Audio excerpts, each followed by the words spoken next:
அதை பிரேக் பண்ணக்கூடாது அப்படிங்கிறதுல நான் தெளிவாக இருந்தேன். ஸோ 3 கான்ஃப்ளிக்ட் இங்கே இருக்கும் பொழுது, ஸோ ஒரு நாள் இந்த கட்சியில் இணைவதற்கு முன்பாகவே முழு கான்ஃப்ளிக்ட்.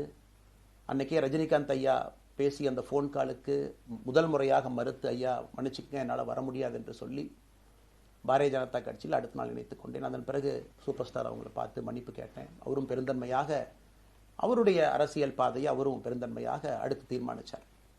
எதுக்கு இதை நான் சொல்கிறேன் அப்படின்னாங்க, சில யூகங்களுக்கெல்லாம் என்று முற்றுப்புள்ளியை வைக்க வேண்டும் என்பதற்காக மட்டும்தான் இதை நான் சொல்கிறேங்க, வேறு எந்த காரணமும் கிடையாது. இன்றைக்கும் சூப்பர் ஸ்டார் அவர்கள் மீது பெரும் மதிப்பும் மரியாதையும் வைத்திருக்கக்கூடிய மனிதன் நான்.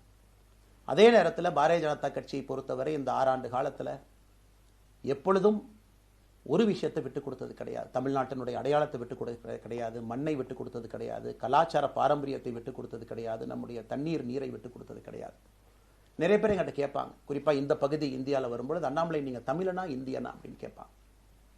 இது எனக்கு ஒரு பெரிய கான்ஃப்ளிக்டிங் கொடுக்கக்கூடிய ஒரு விஷயம். Are you a Tamilian, are you an Indian அப்படின்னு. தமிழ்நாட்டில் என்னுடைய அப்பாவோ அம்மாவோ, என்னோட அம்மா தமிழ்நாட்டை தாண்டி வெளியே வந்ததே கிடையாதுங்க. தமிழ்நாட்டில் மட்டும்தான் இருந்திருக்கிறாங்க. என்னுடைய பாரம்பரியம் எல்லாமே. அப்பா ஒரு முறை தமிழ்நாட்டுக்கு வெளியே சின்ன வயசில் வந்துட்டு போயிருக்கிறாங்க. அங்கேயே ஆண்டு காலமாக இருந்து விவசாயம் செய்யக்கூடிய குடும்பம். எனக்கு முதல் வாய்ப்பு தமிழ்நாட்டை விட்டு வெளியே வந்து லக்னோவில் படிக்கிறதுக்கு, அதன் பிறகு டெல்லியில் இருப்பதற்கு, ஹைதராபாத்தில் 2 ஆண்டு காலம் ட்ரைனிங்கில் இருப்பதற்கு, அதன் பிறகு கர்நாடகாவில் 8-9 ஆண்டு காலம் IPS அதிகாரியாக பணி செய்வதற்கு. ஸோ இந்தியா முழுவதுமே கிட்டத்தட்ட அந்த 10-15 ஆண்டுகள் சுற்றிவிட்டேன்.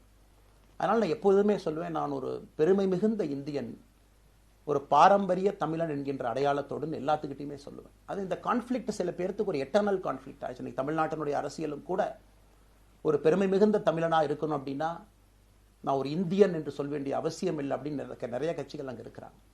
நான் எப்பொழுதுமே தொடர்ந்து சொல்லிக் கொண்டிருப்பது, இந்தியன் என்கின்ற அடையாளத்தோடு ஒரு பெருமை மிகுந்த தமிழனாகத்தான் எல்லா இடத்துலையும் இருக்கிறேன். அப்படித்தான் இந்த இயக்கத்திலும் இருக்கணும். நாம் ஆரம்பிக்கக்கூடிய இந்த இயக்கத்தில் உங்களோடு பயணம் செய்யணும். தமிழ்நாட்டினுடைய எந்த பிரச்சனையும் கூட முன்னிறுத்தி சமரசம் இல்லாத நம்முடைய தமிழ்நாட்டினுடைய வளர்ச்சியை நாம் எல்லோரும் கொண்டு போகணும். எத்தனையோ பிரச்சனைகள். நான் பாரதிய ஜனதா கட்சியில் இணைந்த பிறகு எல்லா தலைவர்களும் பெரும் ஒத்துழைப்பு தான். இருந்தும் தனியாக போகணும், உள்ளாட்சி தேர்தலில் தனியாக போகணும், தமிழ்நாட்டினுடைய அடையாளத்தோடு பாரதிய ஜனதா கட்சி இருக்கணும்.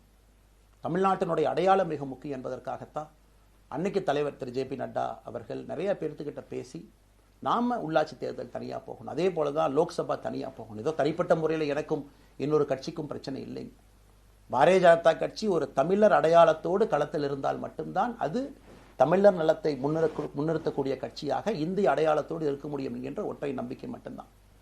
டங்ஸ்டன் பிரச்சனையாக இருக்கட்டும், அதை கத்தி கூச்சல் போடாமல் அதை பொறுமையாக ஒரு இடத்திற்கும் சென்று நம்முடைய கட்சி அதை நம்ம சரி செஞ்சு கொடுத்தோம்.